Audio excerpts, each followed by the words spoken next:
Hypertension is more damaging to our arteries than high cholesterol. 2 out of 3 people in the United States die of vascular disease, strokes, or heart attacks. Vascular disease occurs when the inner lining of our blood vessels are damaged by cholesterol or by the constant battering of high blood pressure. Even if we have low cholesterol, high blood pressure can harden our arteries and make us old before our time.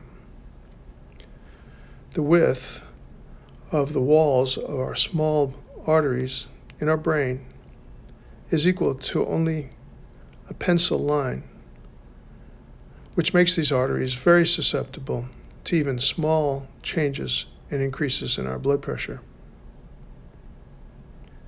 40% of dementia is vascular dementia from high blood pressure or high cholesterol. So hypertension can make you senile. High blood pressure can often be controlled with a low-salt diet or weight loss, or even 6 pounds of weight loss. Exercise, increased calcium intake from calcium supplements or dairy products, increased potassium intake from nuts, lentils, etc., and magnesium may also help lower blood pressure naturally. 80% of our salt intake is in the food and not from the salt shaker. We must read all labels and try to eat less than 2,300 milligrams of sodium a day. Stop smoking. Be aware that multiple studies show that aggressive biofeedback does not control high blood pressure. So trying to stay calm will not help chronic high blood pressure. The most important thing to know about high blood pressure is that it is a silent killer and disabler. A person can feel great and then have a devastating stroke a few moments later if the blood pressure is not in control. Frequent and regular blood pressure checks should be done.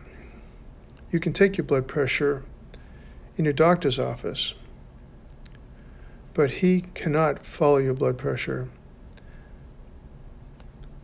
as frequently as you can at home. Also, 21% of patients just have white coat hypertension and do not have any other blood pressure problems other than in the doctor's office. Therefore, it is important to get your own blood pressure machine and take your blood pressure at home. I like the Relion or Omron wrist monitors, which you can get on Amazon. The Omron arm monitor is also good. Take your blood pressure 2 or 3 hours after waking up in the morning, as this time is likely to be when your blood pressure is the highest. 3 hormones wake us up: adrenaline, cortisol, and growth hormone.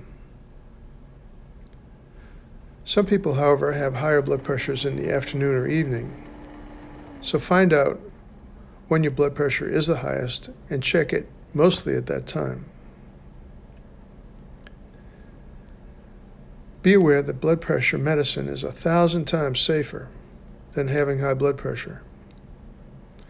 Too often patients are afraid of taking medications and suffer the dire consequences of this decision.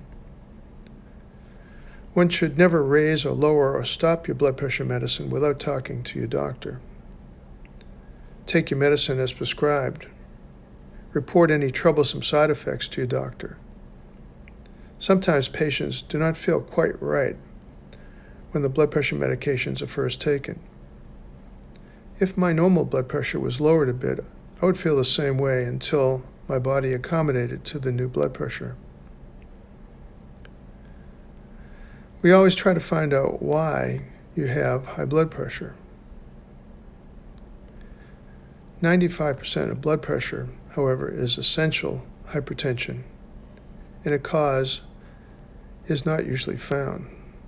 These patients mostly have kidneys that do not excrete salt as efficiently as they did when they were younger, or they have less efficient metabolism of vasoconstricting chemicals in the body.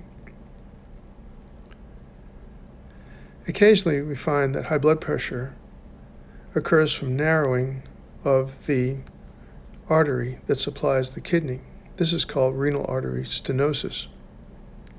The narrowing occurs because of a thickening of the muscle fibers, fibromuscular hyperplasia, in the artery wall in young people, or hardening of the artery with cholesterol plaques in older people.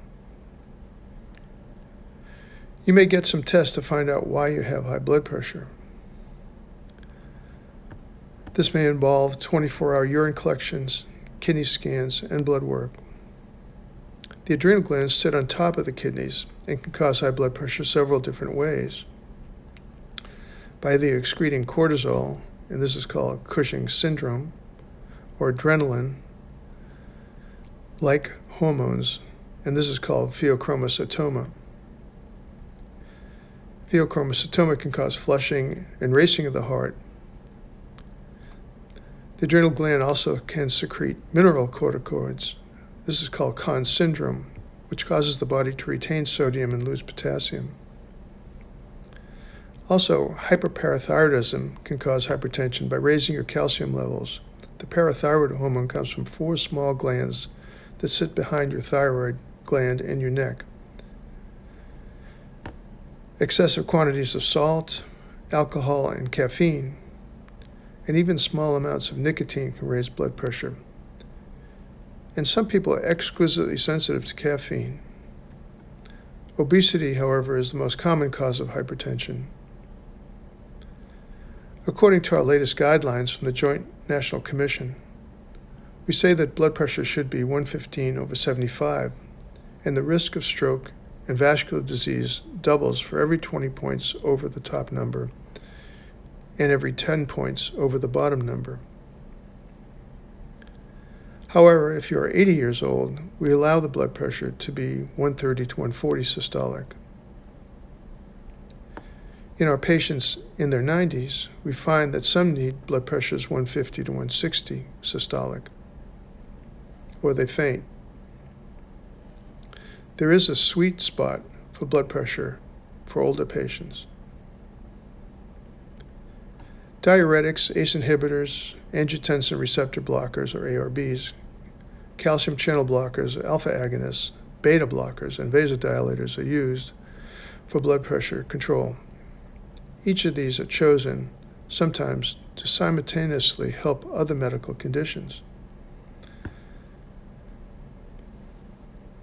For example, the ARB can help stabilize cholesterol plaques in the arteries and prevent strokes and heart attacks. 70% of patients need at least 2 blood pressure pills to control their blood pressure. I hope this discussion has been helpful. I'm Dr. Edward Gaber, and I will have another session on hypertension.